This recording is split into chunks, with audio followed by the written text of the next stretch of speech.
Nie! Pred 2 dňami sme boli spolu s mojou priateľkou v Rakúsku vo Viedni, kde sme obehali strašne veľa sekáčov. No v jednom z nich som narazil na toto. Už nejakú dobu tu behám hore dole a pri kase som si všimol, že tam majú vystavené nejaké 2 kamerky, ale našiel som tam ešte takúto. Nemá žiadnu chybu. Nezapol som ju zatiaľ, nedá sa zapnúť, ale to môže byť kľudne vybitá baterka, stojí to že 15 eur.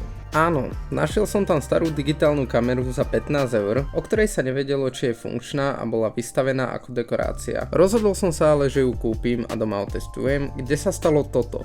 Dobre, akurát sa mi nabíja baterka do kamery. Bol som dneska v obchode, kde som kúpil nabíjačku za 40 eur univerzálnu na všetky baterky do každej kamery a momentálne sa mi nabíja, už tam je nejakú chvíľu, čiže myslím si, že to môžeme ísť otestovať. Dobre, je na čase ju otestovať. Ja sa bojím, kámo.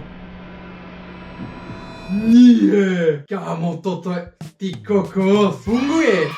Kámo, strašne som sa bál. Ty kokos, aký to má zoom. Strašne som sa bál, že nebude fungovať, ale akože funguje parádne. Extrém. Za 12. Ty kokos, ľudia. Dobre.